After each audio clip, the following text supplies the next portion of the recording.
ဒီနေ့မြန်မာအသင်းနဲ့ထိုင်းအသင်းပွဲစဉ်တော့2-0နဲ့ပေးသွားပြီပေါ့နော်ဒီပွဲမှာကျွန်တော် credit ပေးချင်တာတော့ကိုသမားလေးစင်ကြီးအောင်နဲ့ဒီမြက်ကောင်းခတ်ပေါ့နော်မြက်ကောင်းခတ်ဆိုရင်နောက်တန်းအထိကိုဘောလုံးဆင်းယူပြီးတော့ပြတ်တက်တယ်သူဒီ deep zone ကနေပြီးတော့ဒီ long ball တွေပေးရပါတော့ပြန်ဘက်18ကိုက်စီးရဲ့ဒီဘေးဘက်ချမ်းတွေကိုပေါ့နော်သူဘောလုံးလန့်နိုင်ပြီးပေးတာလေးတွေတော်တော်လေးတိကျပြီးတော်တော်လေးကောင်းတယ်ဗျနောက်တစ်ခုကတော့ဇင်းကြီးအောင်ပေါ့နော်ဇင်းကြီးအောင်ဆိုရင်နှစ်ပနေနှလုံးခွင့်ပြုပေးခဲ့ပေမဲ့သူဒိုင်ပင်ပြစ်တာတွေမှန်တယ်ပြီးတော့ထိုင်းဘက်က on position တွေရတဲ့အပိုင်ခွင့်ရေးတွေကိုလည်းသူစေနိုင်ခဲ့တယ်ဒီနေ့ကျွန်တော်တို့မြန်မာအသင်းကံမကောင်းဘူးပဲပြောရမလားဒီတိုင်နှလုံးမှန်တယ်ပေါ့နော်ပထမအလုံးကတော့ပထမပြီးကန်နေလေးမှာ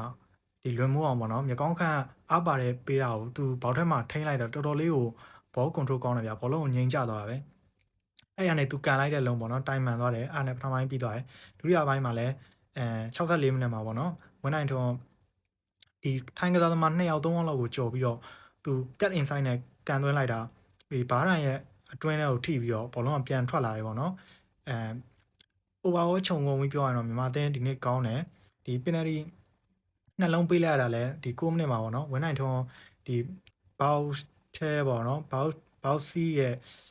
အတွင်းထဲလေးမှာပေါ့နော်သူလက်ထိသွားတယ်ရူရပေးလို့ရတော့ဒိုင်ယာပေးလိုက်တယ်ဒုတိယလုံးလည်းဒီလိုပဲပေါ့နော်စိုးမိုးကျော်ပေါက်ထဲကနေ block တဲ့အခါမှာသူနည်းနည်းလေးပြိုင်ဘက်ကိုလည်း concentrate လုပ်ရတယ်ခန်းစစ်သမားတော့ပြီးတော့ကိုလည်းတတိကတ်ရတယ်ပေါ့နော်တတိလေးနည်းနည်းလွတ်ပြီးတော့သူလက်ကိုနောက်မပြစ်လိုက်မိတာလက်ကိုမှန်ပြီးတော့ဒီ penalty နှလုံးထပ်ခွင့်ပြုလိုက်ရပါတော့နော်အာဆင်နယ်ဂါဗီယတို့ဆိုရင်အဲ့လိုတတိကောင်းတယ်ဗျသူတုံဆိုရင်ဘောက်ထဲမှာသူ block လို့ရှင်လက်ကိုလုံးဝနောက်ပြစ်ထားနေပွဲကတော့တော်လေးကောင်းတယ်ဒီမြက်ကောင်းခန့်ဒီဘေးရက်လှုပ်လို့ဘောလုံးကိုဆင်းယူတဲ့အချိန်မှာဆိုရင်ကျော်မင်းဦးကရှေ့ကိုတက်သွားတယ်ရှေ့ကိုတက်ပြီးနားမိုင်နဲ့အတူတူဒီ crossing တွေအတွက်သူအရန်မောင်းကောင်းတဲ့သူတွေနေရာယူတယ်ပေါ့နော်ဒီကစားသမားတွေရဲ့နားလည်နိုင်စွမ်းကတော့တော်တော်လေးမြင်ပါတယ်ပြီးတော့အချိုးစားမြတ်တာတယ်ဒီစီနီယာတွေဖြစ်တဲ့တန်းပိုင်ကျော်မင်းဦးတို့နဲ့ဒီလွန်မိုးအောင်တို့ဝင်းနိုင်ထွန်းတို့မြက်ကောင်းခန့်တို့ရဲ့ပေါင်းစပ်မှုကတော်တော်လေးကိုမြတ်တာတယ်တော်တော်လေးလည်းကောင်းတယ်ပေါ့နော်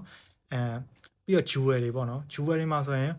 မြန်မာအသင်းဒီနေ့ win rate တော်တော်များတယ်ဗျထိုင်းလိုအသင်းကိုဆိုရင်ဒီလိုရင်ဆိုင်မှပဲ position တွေပြန်ရမှာပေါ့နော်နောက်တစ်ခုကတော့ area တွေကတော့မြန်မာအသင်းက quality cross တွေပေးနိုင်တယ်ဒါပေမဲ့ထိုင်းအသင်းကပေါ့နော်ထိုင်းအသင်းရဲ့အရန်မောင်းတစ်ခုတည်းကြောင့်တော့မဟုတ်ဘူးဗျသူတို့နည်းနည်း crossing တွေမှာဆိုရင် area တွေနဲ့ပတ်သက်တဲ့ discipline တွေကောင်းကြတယ်ဗျ